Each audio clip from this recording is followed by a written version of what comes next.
Hello students, this is me Kapil Awadhesh Upadhyay और मैं आप सभी का स्वागत करता हूं आपके प्यारे से यूट्यूब चैनल केमिस्ट्री वाला कपिल अवधेश उपाध्याय पर। यहां हम आज डिस्कस करने जा रहे हैं जनरल साइंस, और जनरल साइंस का जो टॉपिक है वो है आपका इलेक्ट्रॉनिक कॉन्फ़िगरेशन। इससे प्रीवियस लेक्चर पर मैं एटम के बारे में काफी स्टडी कर चुका हूं और आज का जो हमारा लेक्चर है वो डिपेंडेंट है किस पर? इलेक्ट्रॉनिक विन्यास, जिसे हम कहते हैं इलेक्ट्रॉनिक कॉन्फ़िगरेशन। अब इलेक्ट्रॉनिक कॉन्फ़िगरेशन से पहले मैं आपको कुछ चीजें बता दूं। मैं लास्ट लेक्चर पर बता चुका हूं, जो ऑर्बिट होते हैं, जो कक्ष होते हैं, क्या ऑर्बिट, और इनको हिंदी में क्या बोला जाता है? कक्ष। जो ऑर्बिट होते हैं वो है आपके के, एल, एम एंड एल। ये क्या हो गए? कक्ष। और थोड़ा सा डीप में जाते हैं, ये बेटा दो विमाओं में होते हैं, मतलब 2D में, 2 डायमेंशन में होते हैं। अब बात करें के, ठीक है, के लिए जो कोश होता है, जो शेल होता है, सुनना, वो कौन से होंगे? तो के में बात करें तो सबसे पहले देखो, एल में बात करें, एम में बात करें और एन में बात करें। के लिए जो एन है, जो कोश है, वो होगा आपका 1। एल के लिए 2, एम के लिए 3 और एन के लिए 4। जो बच्चे साइंस बैकग्राउंड से ना हो तो परेशान मत होना, धीरे धीरे समझो आराम से। जो के कक्ष है उसमें कोश कौन सा है? 1, एल में 2, एम में 3, एन में 4। के में 1, एल में 2, एम में 3, एन में 4, ये याद रख सकते हो। अब बात करें इस कक्ष में, कक्षक कौन सा होता है? यहां पर के में केवल क्या होता है? एस। एल में एस और पी, एम में एस, पी और डी, और एन में होता है एस, पी, डी और एफ। सुनना, के में केवल कौन सा कक्षक होगा? कौन सा ऑर्बिटल होगा? ये क्या है? कक्षक है। ये क्या है? कक्षक, और ये इनको बोलते हैं ऑर्बिटल। ये कक्ष है, कक्ष में क्या है? कक्षक। और कक्षक जो ऑर्बिटल है ये हमेशा 3 विमाओं में होते हैं, मतलब ये 3D होते हैं। तो पहला क्वेश्चन तो यही बन गया, जो कक्ष हैं, जो ऑर्बिट हैं, वो होंगे 2D में, और जो कक्षक हैं वो क्या होंगे? 3D में।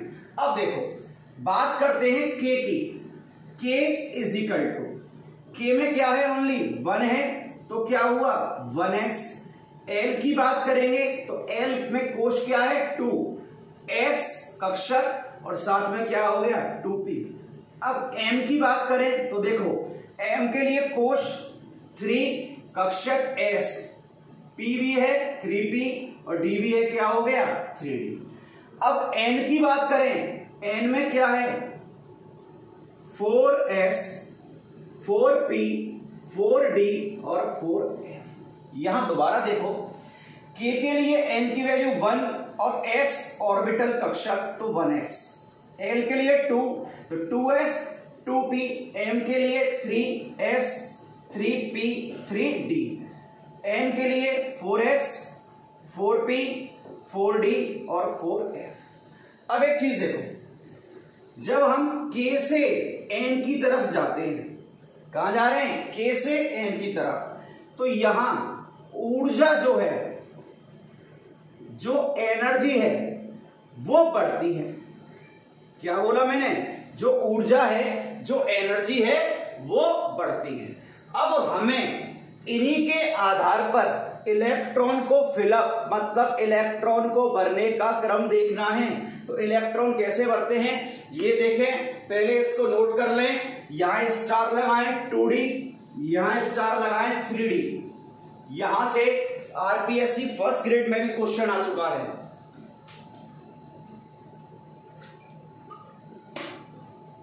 चलिए आगे चलते हैं। अब मैं आपको एक पैटर्न सिखा रहा हूं कि आखिर इलेक्ट्रॉन भरे कैसे जाते हैं, उससे पहले एक छोटी सी चीज सीखना जो सिखा रहा हूं, यहां लिख रहा हूं मैं आपका ऑर्बिटल 3D में होगा, इसको कक्षक बोलते हैं।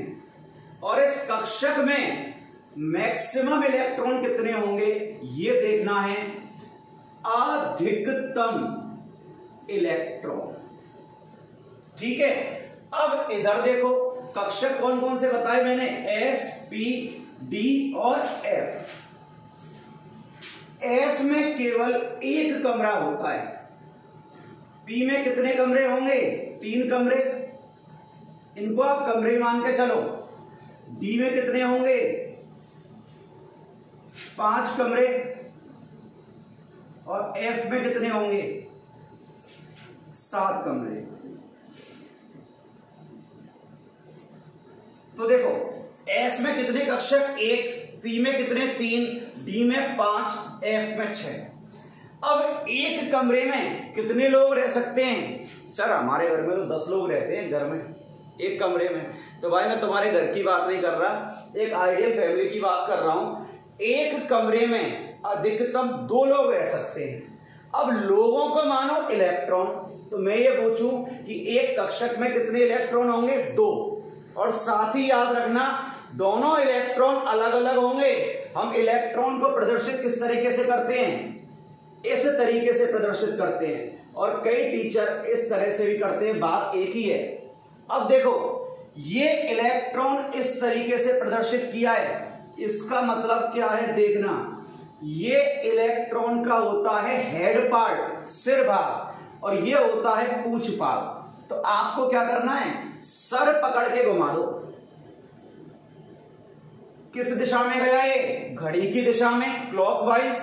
तो ये इलेक्ट्रॉन हुआ क्लॉकवाइज इलेक्ट्रॉन। और यहां पर देखना एक इलेक्ट्रॉन ये होता है, क्या करना है, सर पकड़ो और घुमा दो। ये कहां जा रहा है, घड़ी के विपरीत दिशा में। तो ये क्या हो गया, एंटी क्लॉकवाइज इलेक्ट्रॉन। तो इलेक्ट्रॉन के 2 टाइप होते हैं, किसके बेसिस पर, चक्रण के, स्पिन के। ये क्या कर रहा है, स्पिन कर रहा है। तो चक्रण के आधार पर या स्पिन के बेसिस पर इलेक्ट्रॉन 2 टाइप्स के होंगे, फर्स्ट है क्लॉकवाइज और सेकंड है एंटी क्लॉकवाइज। अब सुनना, एक कमरे में 2 लोग रह रहे हैं, तो एक तो लड़का होगा और एक लड़की होगी। क्या बोला मैंने, सर हम तो खुश हो गए, लड़की। एक लड़का होगा और एक लड़की, लड़के को माना क्लॉकवाइज, लड़की को माना एंटी क्लॉकवाइज। तो एक कमरे में 2 इलेक्ट्रॉन होंगे। अगर एक क्लॉक है तो दूसरा क्लॉक नहीं हो सकता, एक क्लॉक है तो दूसरा क्या होगा, एंटी क्लॉक। तो एक कक्षक में कितने इलेक्ट्रॉन है, 2। तो 1 में 2 है, तो 3 में कितने हो गए, 6। 5 में कितने हुए, 5 × 10 इलेक्ट्रॉन, और 7 में कितने हुए, 14 इलेक्ट्रॉन। अब आपसे ऑब्जेक्टिव में ये पूछे कि which orbital contain maximum number of electrons. Dear क्या बोला मैंने, किस कक्षक में अधिकतम इलेक्ट्रॉन होंगे, तो आंसर क्या जाएगा, एफ कक्षक। और एफ कक्षक में कितने अधिकतम इलेक्ट्रॉन जा सकते हैं, 14 इलेक्ट्रॉन। और एक कक्षक में एक क्लॉकवाइज होगा तो एक क्या होगा, एंटी क्लॉकवाइज। तो ये बताया मैंने कक्षकों के बारे में। अब चलिए, अब हम सांप चलाएंगे, और जिसे हम भरतपुर की भाषा में बोलते हैं श्याम। क्या चलेगा, श्याम। और श्याम कैसे चलेगा ये देखना। चलिए, सबसे पहले क्या था, 1s था। 1s के बाद क्या आया आपका, 2s और 2p। इसके बाद क्या आया, 3s, 3p और 3d। इसके बाद क्या आया, 4s, 4p, 4d और 4f। अब एक पॉइंट याद रखना कि इलेक्ट्रॉन्स की जो फिलिंग होती है ना, मतलब इलेक्ट्रॉन्स को जो भरा जाता है, electrons are filling always in increasing order of orbitals energy. Point सुनना, जो कक्षक होते हैं उनमें जो इलेक्ट्रॉन्स भरे जाते हैं ना, वो इलेक्ट्रॉन्स हमेशा ऊर्जा के बढ़ते हुए क्रम में भरे जाते हैं इन increasing order of orbitals energy, मतलब कक्षकों की बढ़ती हुई ऊर्जा के क्रम में भरे जाएंगे। तो देखो इस पैटर्न को याद कर लेना, सांप यहां से चला, यहां गया, यहां से चला, यहां गया, कहां जाएगा, 4s पे पहुंचा दूं, 4s पे ले जाएगा, यहां से पहले 3p पर, 3p से 4s, सुन लेना, 3p से 3d नहीं गया, 3p से कहां जा रहा है 4s, फिर 4s से कहां जाएगा आपका 3d। सिर्फ कॉम्पिटेटिव के लिए इतना याद रखना है। 1s के बाद कहां जाएगा इलेक्ट्रॉन, 2s में, 2s के बाद 2p में, 2p के बाद किस में 3s में, 3s के बाद किस में 3p में, 3p के बाद 3d नहीं आएगा, 3p के बाद क्या आएगा 4s, और 4s के बाद क्या आएगा 3d। तो यहां पर स्टार लगा दे रहा हूं कि 3p के बाद इलेक्ट्रॉन, बच्चे जल्दबाजी में क्या करते हैं 3d में भेज देते हैं, 3p के बाद इलेक्ट्रॉन हमेशा किस में जाएगा 3d में, क्योंकि 3d की जो एनर्जी होती है, जो ऊर्जा होती है, वो हमेशा किससे ज्यादा होती है 4s से ज्यादा होती है। सुन लेना कि 1s 2s 2p 3s 3p तक तो सेम चलेगा, 3p के बाद 4s 4s के बाद 3d। चलो बोलते हैं एक बार, 1s के बाद 2s 2s के बाद 2p 2p के बाद 3s 3s के बाद 3p 3p के बाद 4s 3p के बाद 4s और 4s के बाद 3d। अब पूछ ले कि ऐसा क्यों हो रहा है, तो आप ये बोलोगे जो 4s है उसका एनर्जी लेवल, ऊर्जा स्तर किससे कम होता है 3d से, तो 3d की ऊर्जा ज्यादा है, तो इस रूल के अनुसार इलेक्ट्रॉन पहले किस में जाएंगे 4s में, और इस रूल को बोला जाता है ऑफ-बाउस प्रिंसिपल, ऑफ-बाउ का नियम।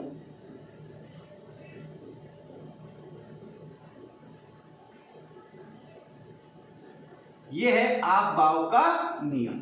चलिए अब इस नियम को लगाते हैं और तत्वों के, एलिमेंट्स के इलेक्ट्रॉनिक कॉन्फ़िगरेशन की बात करते हैं। तो देखो सबसे पहले मैं सिंपल ले रहा हूं, ज्यादा टफ नहीं ले रहा। अगर मैं पूछूं हाइड्रोजन का इलेक्ट्रॉनिक कॉन्फ़िगरेशन क्या होगा, तो एटॉमिक नंबर क्या होता है 1 होता है।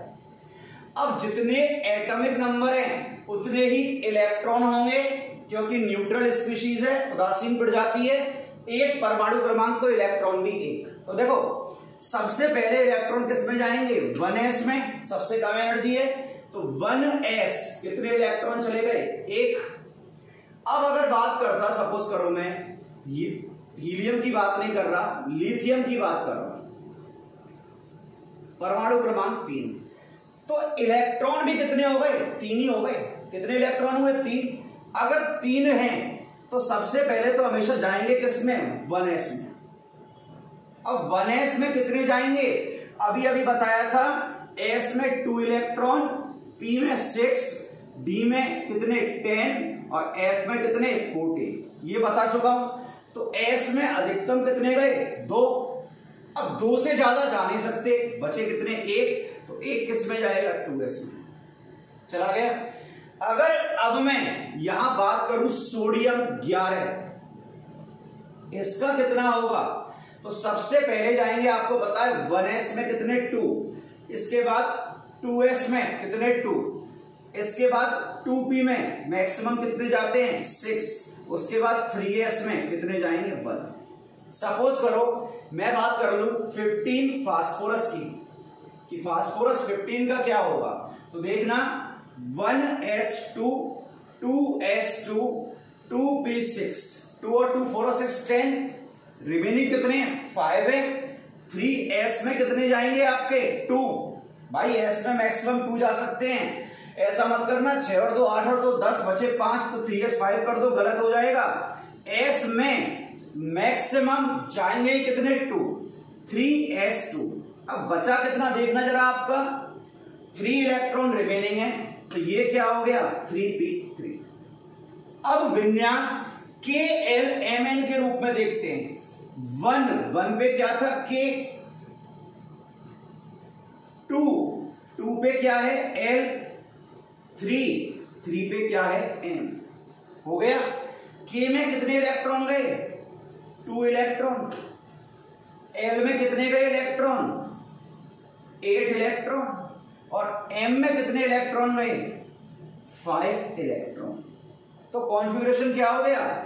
2, 8, 5। अगर ये भी आए ना फॉस्फोरस के लिए तो ये भी क्या है? करेक्ट। चलो एक और देख लेते हैं, यहां पर सल्फर का एग्जांपल लेते हैं। सल्फर 16 S क्या हुआ ये देखते हैं। सबसे पहले 1s में 2, 2s में 2, 2p में 6, 3s में 2, 3p। अब देखो कितने चले गए? 2 और 2 4 और 6 10 और 2 12, रिमेनिंग कितने? 4 है। 3p में कितने चले गए? 4 चले गए। अब KLMN की फॉर्म में देखो, ये क्या हुआ? K 1 पे, ये क्या हुआ आपका? L,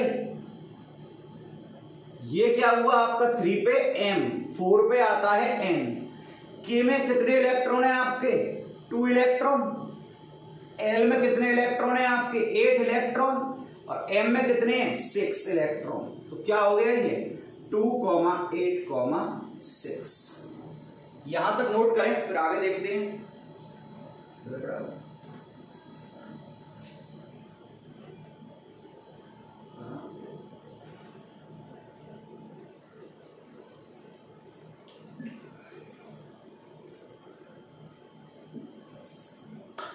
चलिए अब एक एग्जांपल और ले रहा हूं। कैल्शियम बहुत इंपॉर्टेंट है, एग्जाम में काफी बार आ चुका है। देखते हैं 20 कैल्शियम। अब कैल्शियम 20 है तो सबसे पहले तो आपको पता है किसमें जाते हैं? 1s में, फिर 2s में, फिर 2p में। 6 चले गए। फिर किस में जाएंगे? 3s में। कितने जाते हैं s में? 2, 3p, p में चले गए 6। अब रिमेनिंग कितने हैं? 4 और 6 10 और 2 12 और 6 18। बच्चा क्या करता है? अगला उसे याद होता है 3p के बाद 3d आता है और वो यहां 2 कर देता है, जबकि ये रॉन्ग है। क्या है? रॉन्ग। क्यों? 3p के बाद 3d ना आकर 3p के बाद क्या आता है? 4s।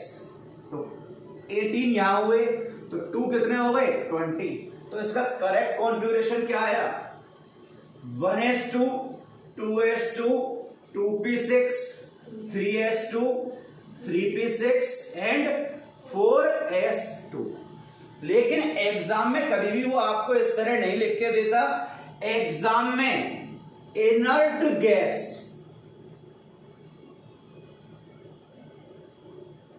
सुन लेना, एग्जाम में वो आपको इनर्ट गैस के पैटर्न पे देगा, उसे समझेंगे अभी। उससे पहले ये देखो, ये क्या हुआ? K, ये क्या हुआ? L, ये क्या हुआ? M हो गया। और ये 4 आते ही क्या हो गया आपका? N। N में कितने? 2, यहां कितने? 8, यहां कितने? 8 और यहां कितने? 2। 2 8 8 2 is correct.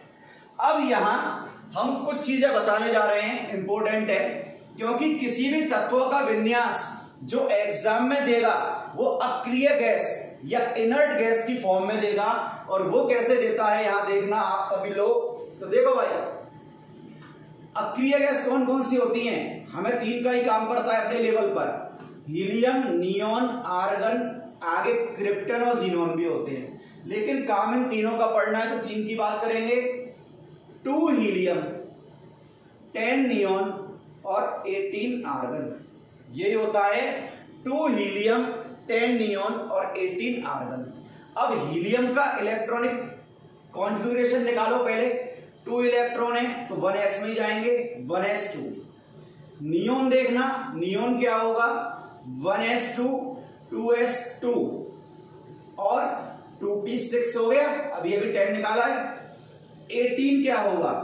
1s2, 2s2, 2p6, यहां तक 10 हो जाता है। 3s2, और 3p6 यहां तक क्या हो गया 18 हो गया। अब इधर देखना, समझा रहा हूं, समझना। 1s2 है तो 1s2 की जगह मैं क्या लिख सकता हूं हीलियम, लिख दिया।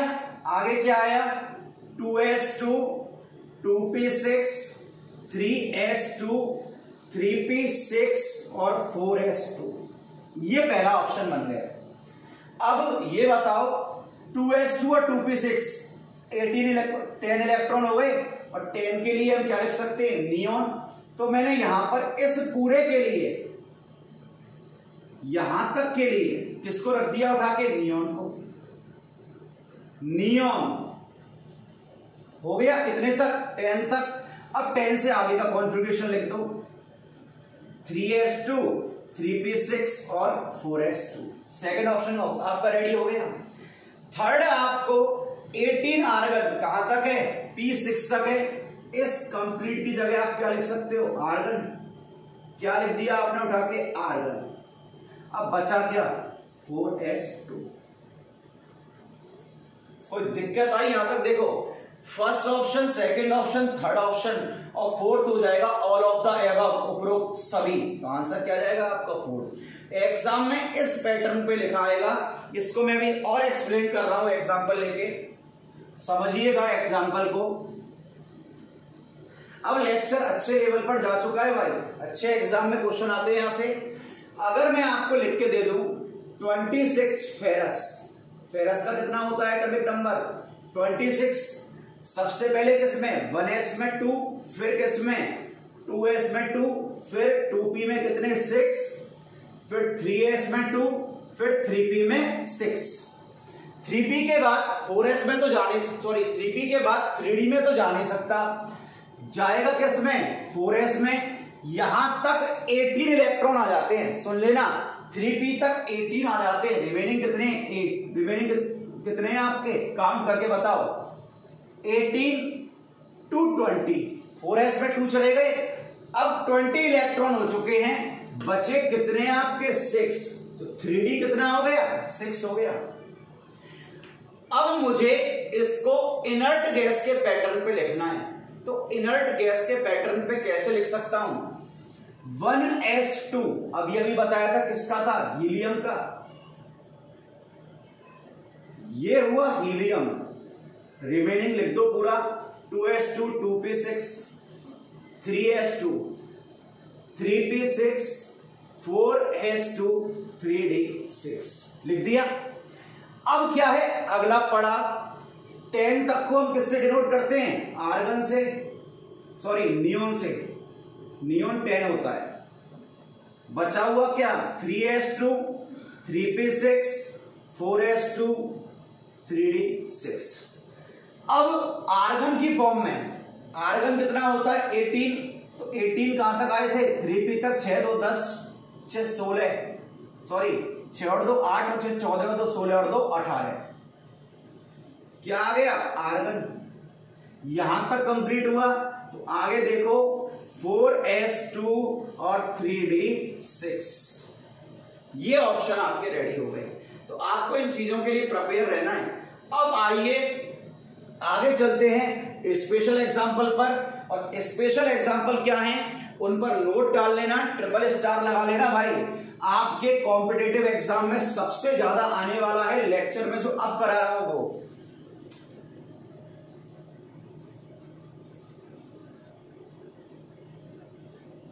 एक्सेप्शन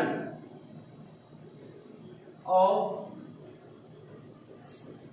इलेक्ट्रॉनिक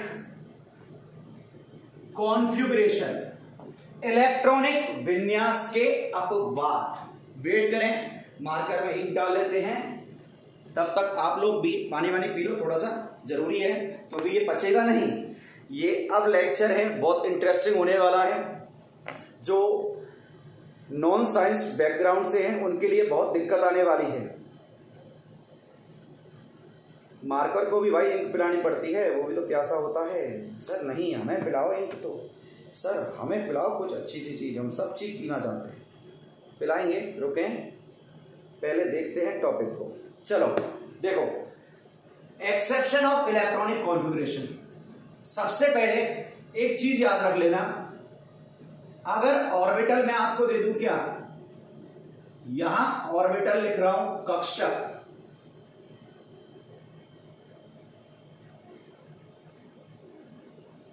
और उनका क्या लिख रहा हूं विन्यास।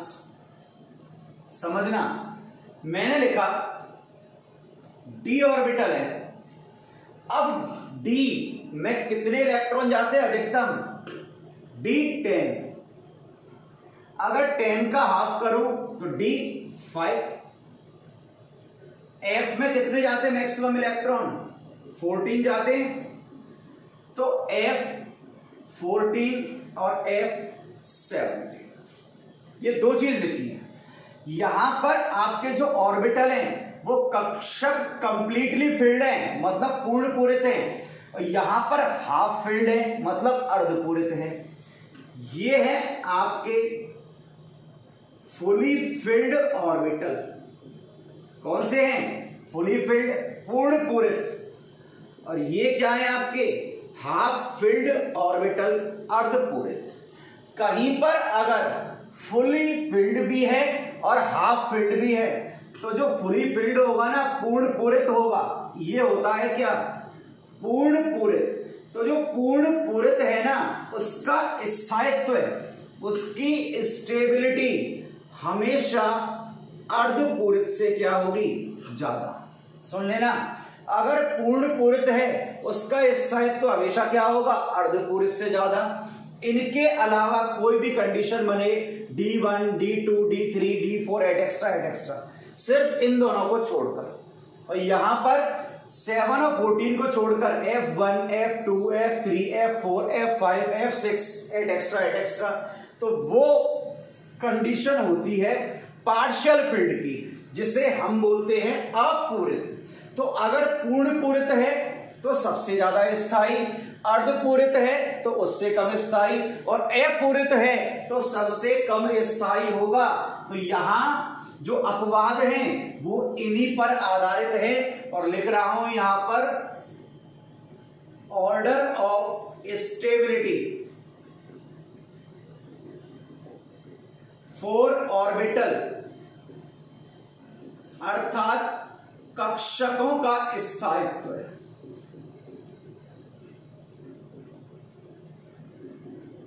इसको अपने माइंड में सेट कर लेना, यही एग्जाम में आता है। तो सबसे कम जो स्टेबल होगा वो होगा आपका पार्शियली फिल्ड, अपूरित, उससे ज्यादा होगा हाफ फिल्ड, अर्धपूरित, और सबसे कम, सबसे ज्यादा होगा कौन, फुली फिल्ड। भैया ला रहा हूं सीधी सी बात, ये जाको पेट पूरा भरा होगा वो सबसे ज्यादा स्थायी होगा, जाको आधो है वो बातें कम, और जो अपूरित है बाको सबसे कम। तो यहां पर ये तो हो गया अपूरित, ये हो गया अर्धपूरित, और ये हो गया क्या, पूर्ण पूरित। बना दिया। तो जैसे डी की बात करें, D5 ये हुआ, D10 ये हुआ, इनके अलावा D1 हो, D2 हो, D3 हो, D4 हो, D6 हो, D7 हो, D8 हो, D9, कुछ भी हो देख लो, ये सब क्या होंगे, सबसे कम स्टेबल, सबसे ज्यादा और उससे कम। ऐसे ही किसके केस में हो जाएगा, F के केस में हो जाएगा। तो इसको डब्बे में डालो सुनहरे अक्षरों में, इसके ऊपर लिखो MTR, मुझे तो रट ही लो और इसे तो रट ही दो। चलते हैं अपवाद पर, और पहला अपवाद है आपका क्या, कॉपर। Copper 24, sorry chromium 24। इसका पहले इलेक्ट्रॉनिक विन्यास आप लोग निकालोगे, फिर मैं बताऊंगा। ट्राई करें, 10 सेकंड का टाइम है, कमेंट सेक्शन में कमेंट करें सर क्या आएगा।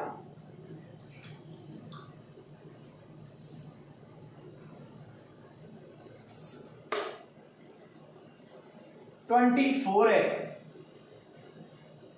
1s2, 2s2, 2p6, 3s2, 3p6, 4s2, 3d4, यही आ रहा है। अब देखो बच्चे क्या करते हैं, सबको पता है यहां तक किसका कॉन्फ़िगरेशन हो गया, आर्गन का। अगर मैं ऑप्शन ए लिख के दे दूं आर्गन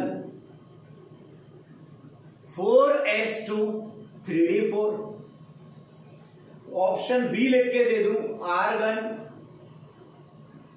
4s1 3d5, सी दे दूं उपरोक्त दोनों, और डी है NOTA none of the above, उपरोक्त में से कोई नहीं। तो सोचो क्या आंसर जाना चाहिए। अब जिन बच्चों को कॉन्सेप्ट नहीं पता होता वो इसको टिक करके आते हैं, लेकिन कॉन्सेप्ट क्या है देखना, यहां 4s में कितने इलेक्ट्रॉन हैं, 2 इलेक्ट्रॉन हैं, और 3d में कितने इलेक्ट्रॉन हैं आपके, 4 इलेक्ट्रॉन हैं।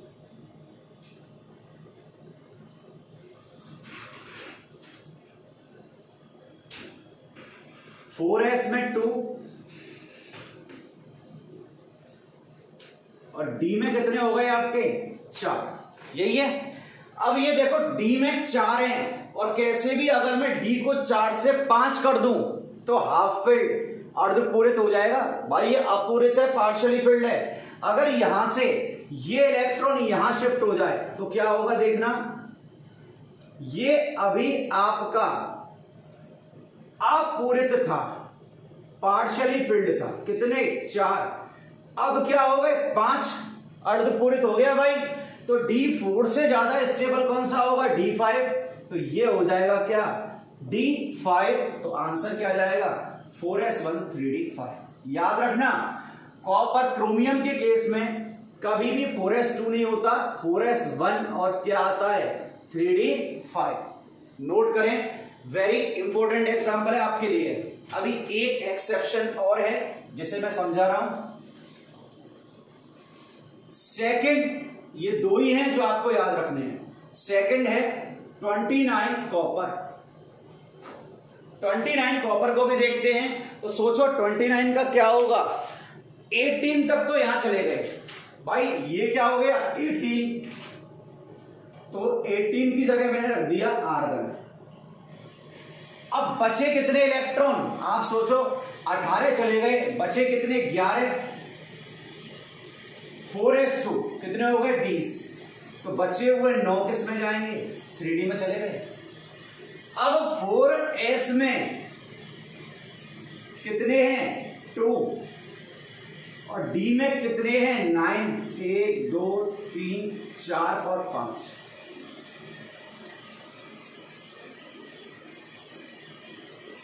ये हो गया, ये D9 है, अगर कैसे भी D10 कर दूं तो फुली फिल्ड हो जाएगा, पूर्ण पूरे।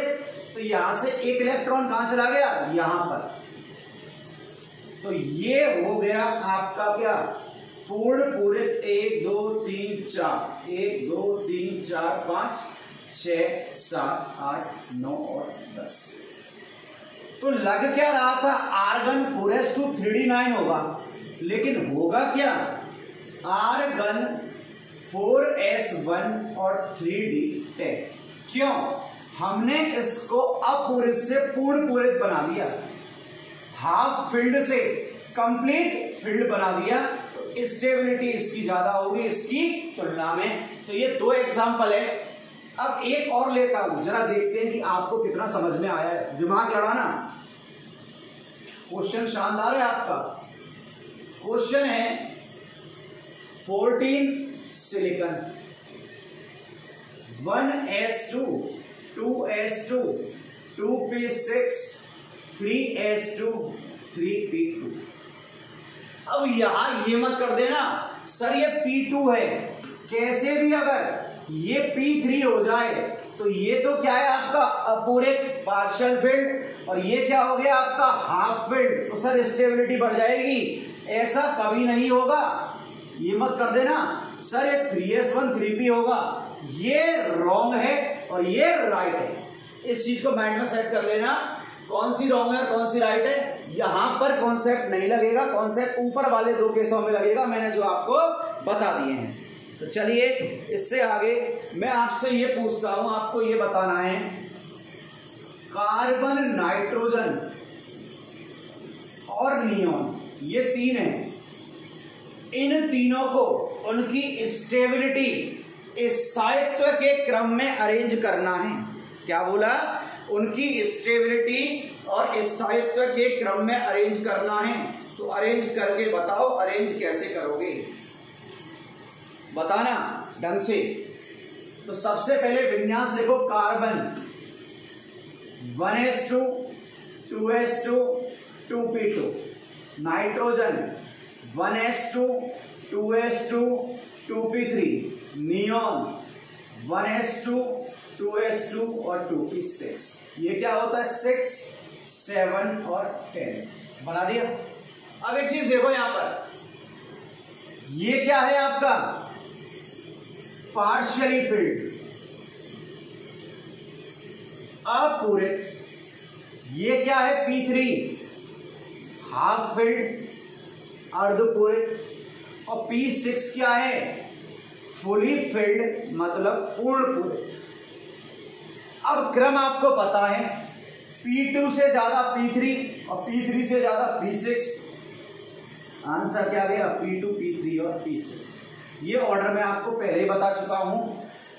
फुली फिल्ड, हाफ फिल्ड और पार्शियली फिल्ड, सबसे ज्यादा पूर्ण पूरित, उससे ज्यादा अर्धपूरित और उससे ज्यादा आपका सबसे ज्यादा पूर्ण पूरित, उससे कम अर्धपूरित और सबसे कम क्या होगा? अपूरित। ये बहुत ज्यादा इंपॉर्टेंट था, कॉन्सेप्ट बताया।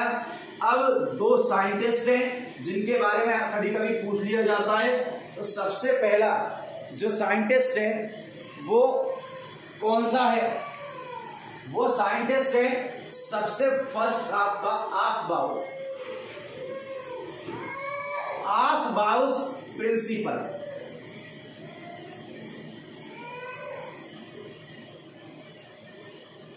आर्कबाउ का नियम। ये नियम क्या कहता है? अकॉर्डिंग टू द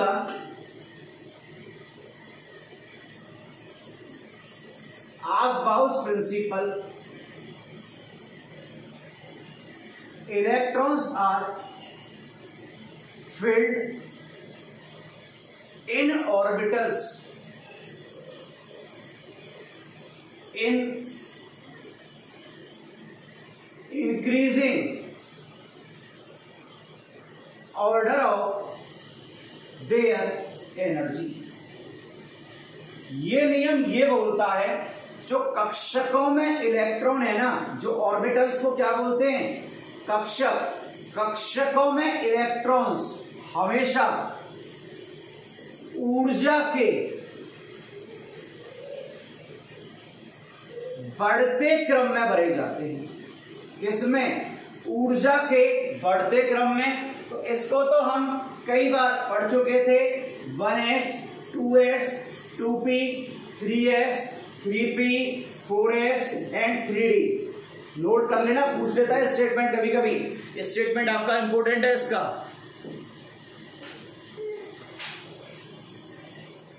दूसरा जो नियम है वो भी मैं आपको बता चुका हूं, पाउलीस एक्सक्लूजन रूल। इसको बोलते हैं पाउली का नियम। और ये पाउली क्या कहता था कि हम एक ऑर्बिटल में, ये जो ऑर्बिटल है एक, इसमें मैक्सिमम 2 इलेक्ट्रॉन्स फिलअप कर सकते हैं।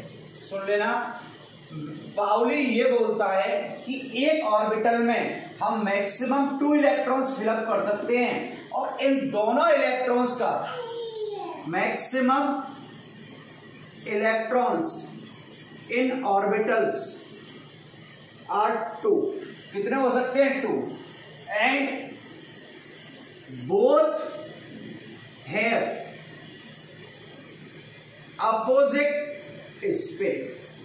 इसका मतलब यह है पाउली के इस नियमानुसार एक कक्षक में अधिकतम 2 इलेक्ट्रॉन भरे जा सकते हैं और दोनों इलेक्ट्रॉन हमेशा विपरीत चक्रण के होने चाहिए। अर्थात अगर एक क्लॉकवाइज है तो दूसरा क्या होना चाहिए, एंटी क्लॉकवाइज होना चाहिए। कभी भी आप इलेक्ट्रॉन को इस तरह नहीं बढ़ सकते हो, ये भी गलत है और ये भी क्या है, गलत है। तो दोनों नियम देख लो। जो सबसे ऊपर है ऑफ-बाउ का नियम, तो ऑफ-बाउ का नियम तो ये कहता है इलेक्ट्रॉन को हमेशा ऊर्जा के बढ़ते हुए क्रम में भरा जाता है, जबकि पाउली ये बोलता है कि एक कक्षक में अधिकतम 2 इलेक्ट्रॉन हो सकते हैं और दोनों इलेक्ट्रॉन हमेशा विपरीत चक्रण के, विपरीत स्पिन के होने चाहिए। चलिए लेक्चर का समापन करते यहीं पर। अगला लेक्चर आपके सामने जल्दी ही आएगा। कोई प्रॉब्लम हो तो कमेंट बॉक्स में कमेंट करें। ये मेरी गारंटी है, जो पढ़ा रहा हूं इससे बाहर जनरल साइंस में कुछ नहीं जाएगा। बट कंडीशन ये है, पढ़ना तो आपको ही पड़ेगा। Till then take care, bye bye.